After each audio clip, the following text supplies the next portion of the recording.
हाँ, तो आज हम बात करें कुबेरा फिल्म के ट्रेलर में जो डायलॉग्स हैं उनकी। सोर्स तो पता ही है, यूट्यूब पर जो ट्रेलर आया है। हाँ। और कोशिश ये समझने की है कि ये डायलॉग्स मतलब कहानी के किन टकरावों की तरफ इशारा कर रहे हैं। जी बिल्कुल। और शुरुआत ही ऐसी है जो एकदम ध्यान खींच लेती है। करोड़ों करोड़ों करोड़ों कितना होता है सर? हाँ, ये सुनते ही लगता है कि भाई मामला सिर्फ पैसों का नहीं है, ये तो कुछ और ही लेवल की दौलत है। सही बात है। और फिर फौरन बात तेल को कहते हैं, कुबेर का ऐसा खजाना हाँ, जिसमें पूरी सरकार हिलाने की पावर है, मतलब पैसा और उससे सीधे सत्ता को चुनौती। बिल्कुल। ये सिर्फ मतलब पैसे की बात नहीं रह जाती। ये उस ताकत की नुमाइश है जो शायद नियम कायदों से भी ऊपर है।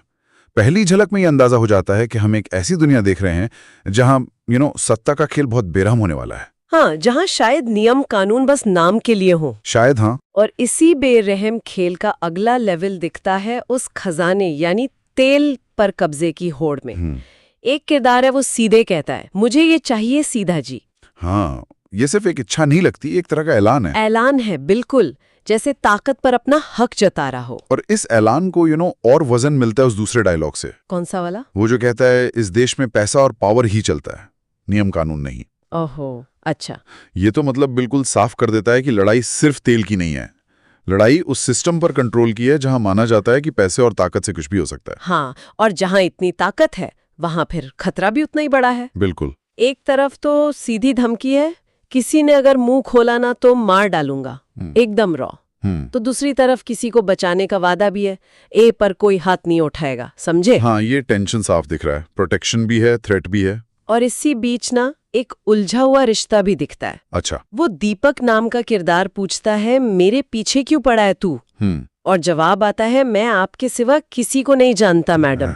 मतलब ये क्या चक्कर है? हाँ। ये रहस्य को और गहरा कर देता है। हाँ, ये रिश्तों की उलझन तो है ही, साथ में वो जीने और मरने की कश्मकश भी है। हाँ, वो भी बहुत स्ट्राइकिंग है। एक तरफ तो वो डायलॉग है, तू जा अपना मर, मैं जाती हूँ अपना मरती हूँ। हाँ मतलब पूरी तरह निराशा। हाँ, जैसे सब खत्म। बिल्कुल।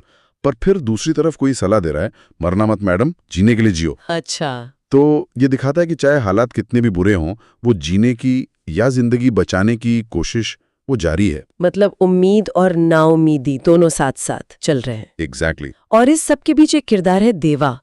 उसके बारे में सवाल उठता है, इस वक्त देवा कहाँ होगा? हाँ, ये देवा कौन है, कहाँ है? और मजेदार बात यह है कि उसे एक भिखारी जैसा बताया गया है। अच्छा, भिखारी। हाँ, डायलॉग है, भिखारियों का एड्रेस नहीं होता, लेकिन फिर उसी भिखारी के लिए कहा जाता है, एक भिखारी ने पूरे गवर्नमेंट को रिस्क में डाल दिया। अरे वाह,